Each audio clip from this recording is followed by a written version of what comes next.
वाक़े करबला को हुए 1400 साल गुजर गए हैं और आज भी हुसैन का नाम जिंदा है। हुसैनियत जिंदाबाद के नारे सुन रहे हैं हम और सुर्ख अलम बुलंद है।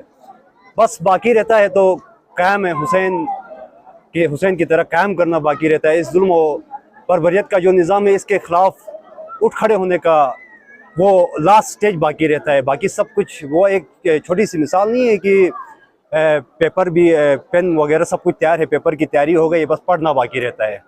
तो बाकी हमारे मुहर्रम के सारे रसूमात क्लियर हो गए हैं, बस ऐलान करना बाकी रहता है। इमाम हुसैन ने कभी ये नहीं कहा कि मैं मोहम्मद का नवासा, अली और फातिमा का बेटा यजीद बिन मुआविया की बेयत नहीं करूँगा। इसमें कोई अनाव की बात नहीं थी, कोई ज़ातियात की बात नहीं थी। हालांकि इमाम हुसैन बेशक इस बात में कोई शक नहीं है कि नौजवानों, जन्नत के नौजवानों के सरदार हैं इमाम हुसैन, लेकिन इमाम हुसैन ने कहा कि मुझ जैसा तुझ जैसे की बेयत कभी नहीं कर सकता। यहाँ बात आती है किरदारों की, तो आज भी यजीदी किरदार मौजूद है, बल्कि यजीदी किरदार 1400 साल पहले जिस तरह जालिम थे, मजबूत थे, हुक्मरान टोला था, वैसे ही आज भी यजीदी जो किरदार है वो आज भी मजबूत है, वो आज भी जालिम है, वो आज भी हमारे वसाइल लूट रहे हैं। हमें इस गिलगित बल्तिस्तान जिसको सोने की चिड़िया कहा जाता है, यहाँ वसाइल ही इतने हैं कि 22 लाख पॉपुलेशन है। अगर हम अपने वसाइल को अच्छे से एक मईशत जो होती है मनसूबाबंद मईशत के तहत अगर हम इसको यूटिलाइज करें तो गिलगित बल्तिस्तान में कोई घर गरीब नहीं है। तो आज हम गुर्बत की ज़िंदगी गुजारने पे मजबूर है। हमारी यूथ जो है वो नशों पे लग गई है, सुसाइड्स कर रहे हैं। यूथ क्यों कर रहे हैं? क्योंकि यही हो रहा है कि उनके साथ इंसाफ नहीं हो रहा है। अगर हम पैगाम हुसैन को समझेंगे तो हमें ये चाहिए कि हम इस मौजूदा निज़ाम को ललकारें, इसके खिलाफ बगावत का ऐलान करें। यही पैगाम हुसैनियत है और यूथ को यही पैगाम है मेरा कि शिया सुन्नी इस्माइली शीन यशकुन वगैरह कौमों में मसलकों में बांटने का ये रिवाज होता है कि बांटते क्यों है, हमें ये देखना चाहिए पहले, क्योंकि ईजी होता है। सुन्नी पे अगर कोई रियासत जुल्म करती है तो शिया वहाँ खुश हो जाएगा, शिया पे करती है सुन्नी खुश हो जाएगा, इस्माइली वहाँ खुश हो जाएगा और कहेंगे कि ये तो इसीलिए हो रहा है, ये तो दहशतगर्द। जैसे अभी दारेल के ऑपरेशन की मिसाल ले लो आप। दारेल के ऑपरेशन में क्या हुआ? आम आवाम ने अच्छा रेजिस्ट किया, मतलब वो समझ गए कि ये दारेल का ऑपरेशन हमारे रिसोर्स पे कब्जे के लिए हो रहा है।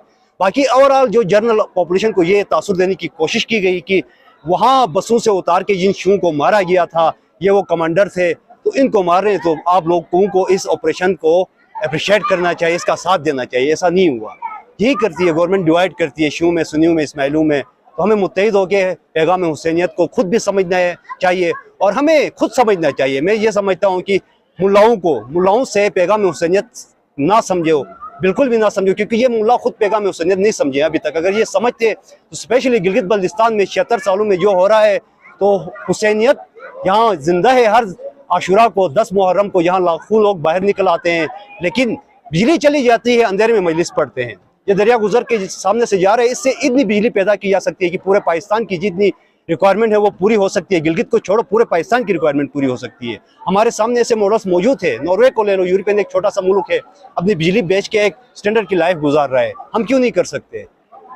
हमें हुसैनियत को खुद समझना चाहिए, हमें हुसैनियत को खुद समझना होगा, यूथ को आगे आना होगा, हुसैनी वाकई में बनना होगा। नारे लगाने से नहीं होता। हुसैनी जब तक हम किरदार में अपनी हुसैनियत ना लाए फिर नारे लगाना सिर्फ रस्म ही है। हुसैन का नाम भी लेना और डर जाना ये तो एक अपोजिट चीज़ है। जो हुसैनी होता है वो डरता नहीं है, पहली बात है। हुसैनी होता है वो मुनाफिक नहीं होता, हुसैनी होता है वो झूठ नहीं बोलता। हुसैनी जो होता है वो जुल्म मेरे साथ नहीं किसी के साथ भी। हुसैन ने आने वाली नस्लों के लिए हमारे लिए एक पैगाम छोड़ के गया है। हुसैन चाहता तो यजीद से कंप्रोमाइज़ कर लेता, गवर्नर बनाता, यजीद किसी बड़े से बड़ा ओहदा देता और ता क़यामत नेचुरल डेथ होने तक हुसैन नमाजें पढ़ता, रोज़ा रखता, हज उम्रे करता। इबादत की बात नहीं है। कहते हैं कि हुसैन ने दिन को जिंदा रखा, तो ये बताने की ज़रूरत है हुसैन ने दिन को जिंदा कैसे रखा। वो कुर्बानी का मकसद ही यही था।